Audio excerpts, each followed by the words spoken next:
Student, आज हम जयशंकर प्रसाद की जो रचना है श्रद्धा वो करेंगे। ये जो आपकी कविता है श्रद्धा, जो कामायनी एक महाकाव्य है, ठीक है, जयशंकर प्रसाद जी द्वारा लिखित, उसमें से लिए गया है। ये आपका ये थर्ड सर्ग है श्रद्धा, उसकी जो काव्य पंक्तियाँ हैं वो आज हम करेंगे जो आपके सिलेबस में हैं। तो मैं शुरू करती हूँ। श्रद्धा की काव्य पंक्तियाँ जो क्या है, कामायनी से ली गई है। कामायनी एक महाकाव्य है।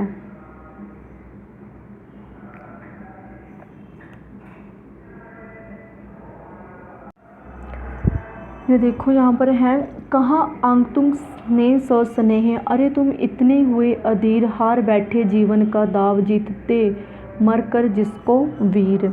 यहाँ पर क्या है, ये जो आपका कामायनी है महाकाव्य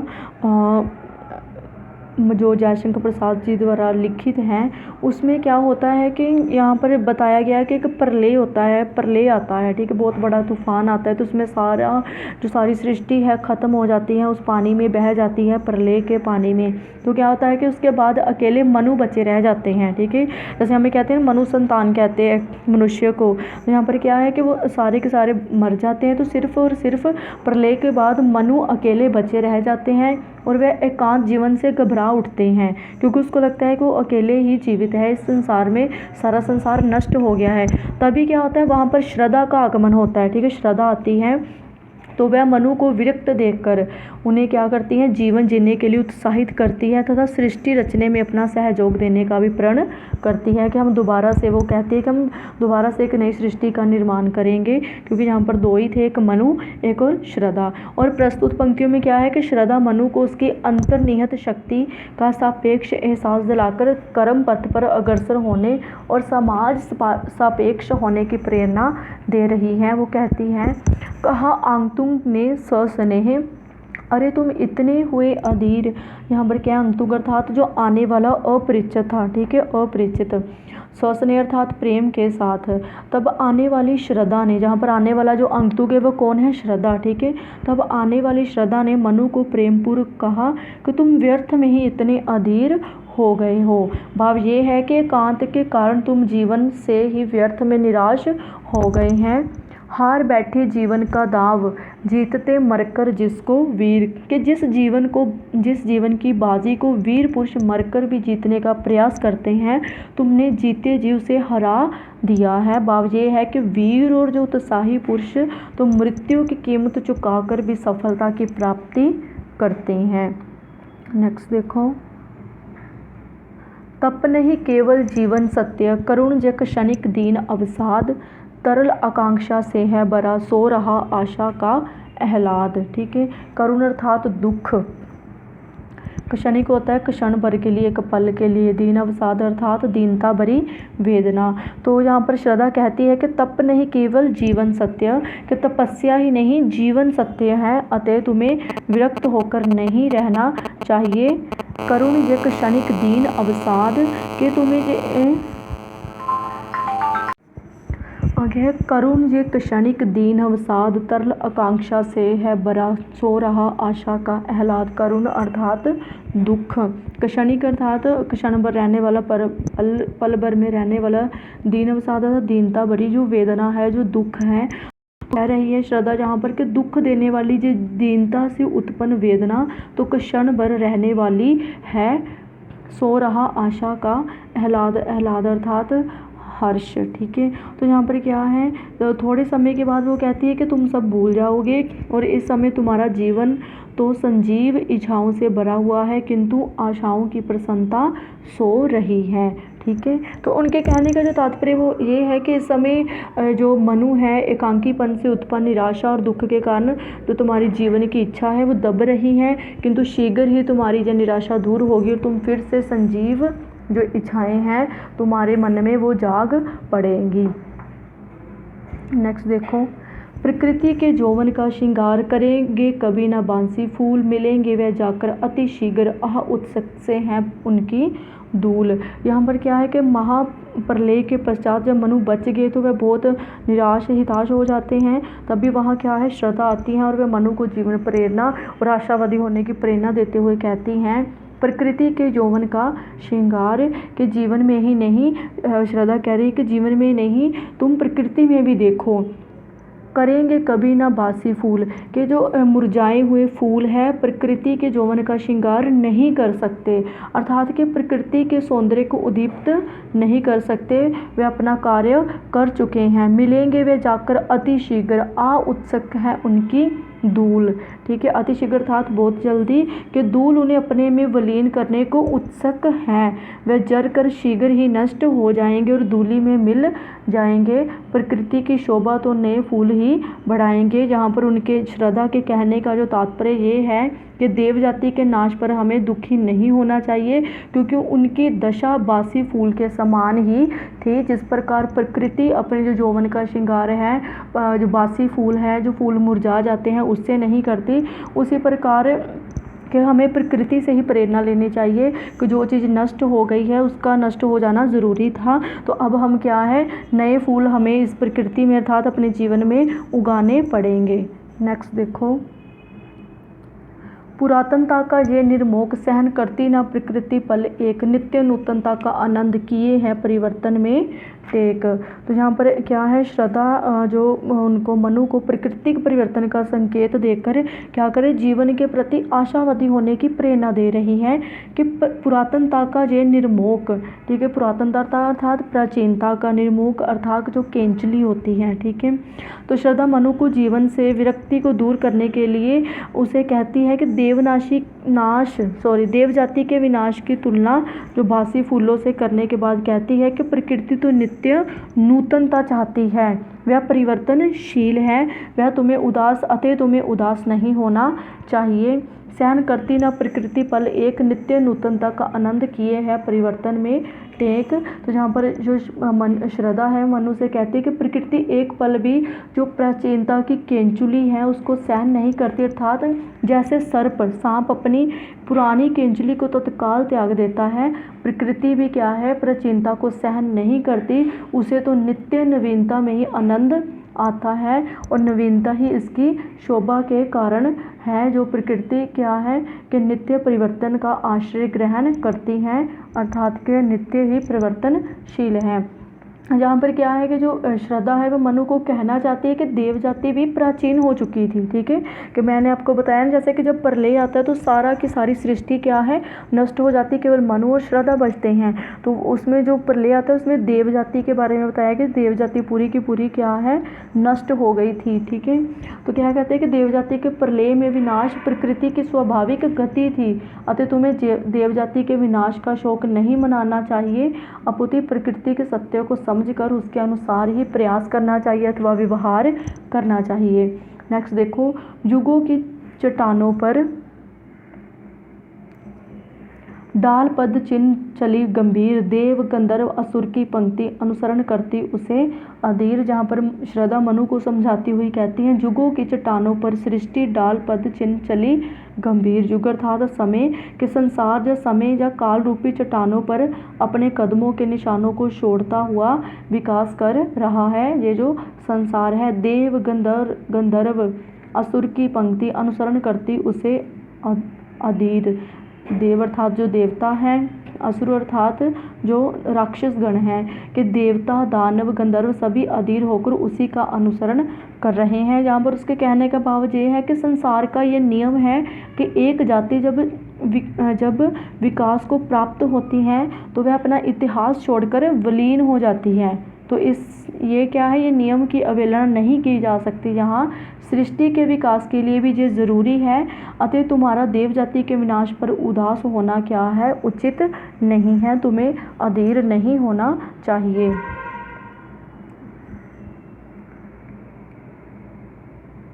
आगे हैं, एक तुम ये विस्तृत भूखंड प्रकृति वैभव से भरा आनंद, कर्म का भोग का कर्म, यही जड़ का चेतन आनंद। के जहाँ पर क्या है कि महाप्रलय के पश्चात जो श्रद्धा है वो मनु को समझाती हुई कहती है, जीवन का आदेश देती हुई कह रही है कि एक तुम ये विस्तृत भूखंड, विस्तृत क्या, विशाल, भूखंड अर्थात पृथ्वी का भाग, प्रकृति वैभव से भरा आनंद, प्रकृति अर्थात जो प्रकृति है उसका सौंदर्य और ऐश्वर्य के यहाँ पर एक अकेले तुम हो, और इधर जो पृथ्वी का विशाल भाग है जो क्या है, प्राचुर प्रकृति के सौंदर्य से भरा हुआ है।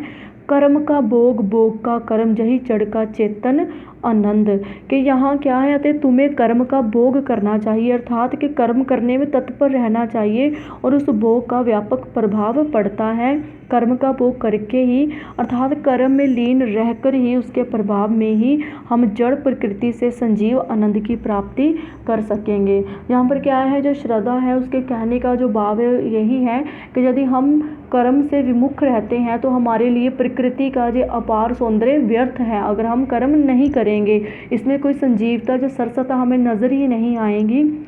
यदि कर्मशील रहते हैं अर्थात कर्म पथ पर चलते रहते हैं तो यही जड़ है प्रकृति हमारे लिए क्या है, आनंददायक बन जाएगी। हमारे प्रयास से ही इस प्रकृति के सौंदर्य में और भी वृद्धि हो सकती है। नेक्स्ट देखो, अकेले तुम कैसे असहाय जजन कर सकते, तुष्य विचार तपस्वी आकर्षण से हीन कर सके नहीं आत्म विस्तार। यहाँ पर क्या है, जो श्रद्धा है मनु से कहती है कि अकेले तुम कैसे असहाय, कि तुम ऐसा सोचते हो कि तुम अकेले हो, असहाय हो, जजन कर सकते, जजन अर्थात यज्ञ कर सकते, तुष्य विचार इसीलिए तुम यज्ञ नहीं कर सकते, तुम्हारा अकेले व्यक्ति द्वारा यज्ञ संपन्न करने का विचार क्या है, तुष्य है। तपस्वी आकर्षण से हीन कर सके नहीं आत्म विस्तार, आत्म विस्तार अर्थात अपना विस्तार, के तुम्हें हे तपस्वी तुम्हें कोई आकर्षण नहीं है, अर्थात तुम्हें किसी से प्रेम नहीं है, इसलिए तुम आत्म विस्तार नहीं कर पाए, अर्थात तुम अपनी शक्ति को नहीं जगा पाए। जहाँ पर क्या है, वो उसको आशावादी होने की प्रेरणा दे रही है लगातार मनु को, जो कि उदास बैठे हुए हैं प्रलय के बाद। नेक्स्ट देखो, दब रहे हो अपने ही बोझ, खोजते भी नहीं कहीं अवलंब, तुम्हारा सहचर बनकर क्या ना उरिन हो मैं बिना विलंब। तो यहाँ पर क्या है, जो श्रद्धा है वो मनु के अकेलेपन को दूर करने के लिए उनका जीवन साथी बनने को कहती हैं। दब रहे हो अपने ही बोझ, कह रही है कि तुम अपने ही इस अकाल जीवन के बारे में तुम स्वयं ही दब रहे हो, ठीक है। खोजते भी नहीं कहीं अवलंब, कि तुमने अपने एकाकीपन को, अपने अकेलेपन को दूर करने के लिए कहीं भी अवलंब अर्थात सहारा अपने लिए ढूंढा ही नहीं है। तुम्हारा सहचर बनकर क्या ना उरिन हो मैं बिना विलंब, सहचर बना अर्थात साथी बनकर, उरिन अर्थात ऋण से मुक्त होना, बिना विलंब अर्थात बिना देर किए, तुरंत ही, कि तुमने अपने लिए सहारा नहीं ढूंढा है, किसी साथी की तलाश भी नहीं की है। तो क्या कहती, मैं अपना कर्तव्य समझती हूँ कि तुम्हारा साथी बनकर तुम्हारी सहायता करूँ और इस तरह अपने कर्तव्य के भार से मुक्त हो जाऊँ। नेक्स्ट है, समर्पण लो सेवा का सार, सजल संस्कृति का ये पतवार, आज से ये जीवन उत्सर्ग, इसी पत्तल में विगत विकार। तो यहाँ पर श्रद्धा है वो कहती हैं कि समर्पण लो सेवा का सार, वे अपने आप को उसका साथी बनाने को तैयार होती हैं और कह रही है कि समर्पण ही सेवा का क्या है, सार है। समर्पण अर्थात अपने आप को दूसरे के प्रति अर्पित कर देना, कि यही क्या है, सेवा का सार है। सजल संस्कृति का ये पतवार, सजल संस्कृति अर्थात संसार रूपी जो सागर है वो इसका क्या है, पतवार है, कि यही भाव व्यक्ति को संसार रूपी सागर से पार ले जाने के लिए पतवार के समान है, उसके समान सहायक होता है। आज से ये जीवन उत्सर्ग, इसी पदतल में विगत विकार, पदतल अर्थात पांव के नीचे, विगत विकार अर्थात निश्चल रूप से, कि मैं आज अपने आप को तुम्हारे प्रति समर्पित करती हूँ, आज से मेरा जीवन निश्चल रूप से तुम्हारे चरणों पर ही बलिदान हो जाएगा, आज से मेरा जीवन निश्चल रूप से तुम्हारे चरणों पर ही बलिदान हो जाएगा। नेक्स्ट है, दया ममता लो आज, मधुरिमा लो अगाध विश्वास, हमारा हृदय रतन निधि स्वश तुम्हारे लिए खुला है पास। तो यहाँ पर श्रद्धा है अपने आप को मनु के प्रति समर्पित करती हुई कहती हैं, दया माया ममता लो आज, क्या तुम मुझसे दया माया ममता, मधुर्य अर्थात विश्वास लो, मधुरमा लो अगाध विश्वास, विश्वास भी लो, जो मधुर्य है वो भी लो मेरे से। हमारा हृदय रतन निधि स्वच्छ, रत्न निधि अर्थात रत्नों का भंडार, सुंदर भावों से भरा हुआ। स्वच्छ अर्थात निर्मल है, साफ सुथरा है। कि रत्नों जैसे सुंदर भावों से भरा हुआ मेरा निर्मल हृदय आज तुम्हारे लिए खुला है। भाव ये है कि तुम जो भी आदेश दोगे मैं उसे पूरा करूँगी। नेक्स्ट है लास्ट, बनो संस्कृति के मूल रहस्य। संस्कृति अर्थात संसार के तुम ही से फैलेगी वह बेल, विश्व भर सौरभ से भर जाए। सुमन के खेलो सुंदर खेल, सौरभ अर्थात सुगंधी या यश। तो यहाँ पर क्या है कि श्रद्धा मनु के प्रति अपने आप को समर्पित करने के बाद कहती हैं, बनो संस्कृति के मूल रहस्य, कि तुम मेरा साथ पाकर संसार के मूल कारण बन जाओ। तुम्हें से फैलेगी ये बेल, कि सृष्टि की जो लता है अब तुम्हारे प्रयासों से ही फैलेगी। विश्व भर सौरभ से भर जाए, कि तुम ऐसे शुभ कर्म करो जिससे तुम्हारे यश की सुगंधी है सर्वत्र फैल जाए, पूरे संसार में फैल जाए।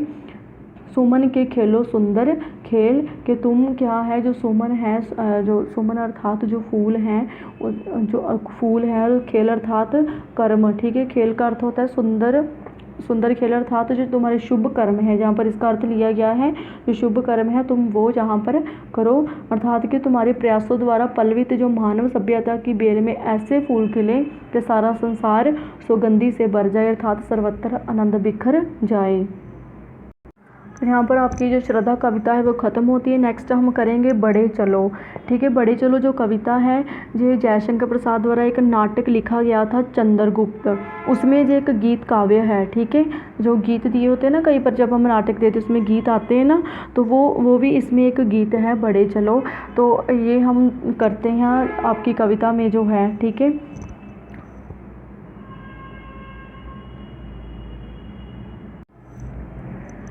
हिमाद्री तुंग श्रृंग से प्रबुद्ध शुद्ध भारती, स्वयं प्रभा सुमंजला स्वतंत्रता पुकारती। अमृत्य वीर पुत्र हो दृढ़ प्रतिज्ञा सोच लो, प्रशस्त पुण्य पंथ है बड़े चलो बड़े चलो।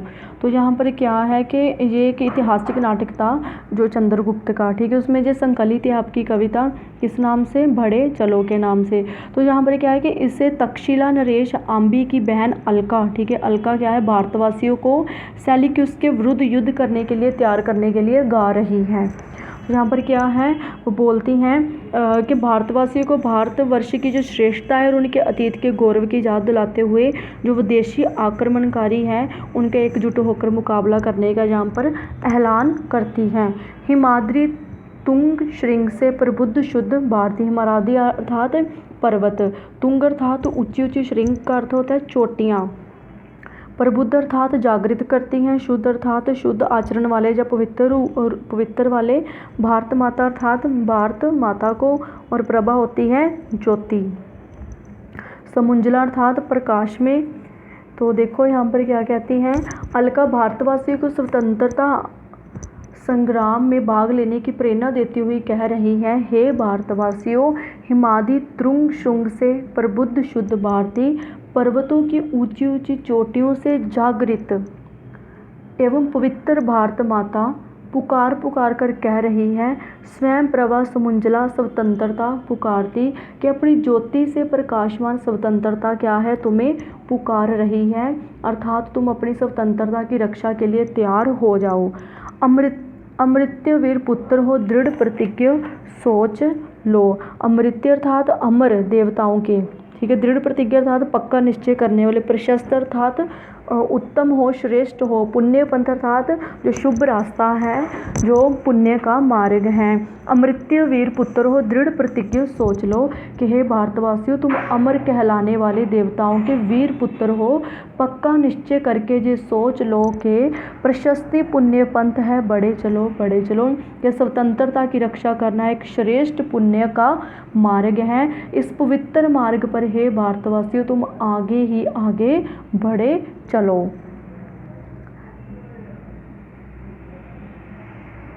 नेक्स्ट है, असंख्य कीर्ति रश्मियाँ वकीर्ण दिव्य दाहसी, सपूत मातृभूमि के रुका ना शूर साहसी, अरिति सैन्य सिंधु में सुवाड़ अग्नि से जलो, परवीर हो जय बनो बड़े चलो बड़े चलो। यहाँ पर क्या है वही अलका भारतवासियों को स्वतंत्रता की रक्षा करने के लिए कह रही है, रक्षा करने हेतु तैयार होकर उन्हें आगे बढ़ने की प्रेरणा देते हुए कहती हैं कि असंख्य कीर्ति रश्मियाँ, कीर्ति रश्मि अर्थात यश की किरणें, विकिरण दिव्य दाहसी, विकिरण अर्थात बिखरी हुई, दिव्य अर्थात दैवी या अलौकिक, दाहसी अर्थात अग्नि सी, के इस देश के अनगिनत नवयुवकों ने स्वतंत्रता की रक्षा के लिए बलिदान दिए हैं। उनके बलिदान के यश की जो किरणें हैं जलते हुए नक्षत्रों की तरह तुम्हारा क्या करेगी, मार्गदर्शन करेगी। सपूत मातृभूमि के रुको ना शूर साहसी, ठीक है। सपूत अर्थात पुत्र हो, मातृभूमि अर्थात भारत की भूमि के, रुको ना शूर साहसी, शूर अर्थात वीर, साहसी अर्थात जिसमें बहुत ज़्यादा साहस होता है। हे भारत माता के सपूत, तुम शूरवीर हो, साहसी हो, रुको नहीं बल्कि आगे ही आगे बढ़ते चलो। अराती सैन्य सिंधु में सुवाड़ व अग्नि से जलो, ठीक है।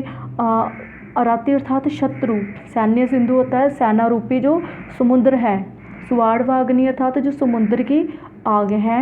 तो वो कहते हैं कि हे भारतीय वीरों, तुम शत्रु की सेना रूपी समुद्र में समुद्र की आग बनकर जलो। तुम वीर होते विजय प्राप्त करो, प्रवीर हो जयी बनो, बढ़े चलो बढ़े चलो। प्रवीर हो अर्थात तुम क्या हो, वीर हो, शूरवीर हो, योद्धा हो। जयी बनो अर्थात तुम विजय प्राप्त करो, आगे बढ़ो, अर्थात कि शत्रु को अपने देश की सीमा से मार भगाओ। इस कार्य को संपन्न करने के लिए तुम आगे ही आगे बढ़ते जाओ। बस यहाँ तक थी ये आपकी कविता, बढ़े चलो बढ़े चलो।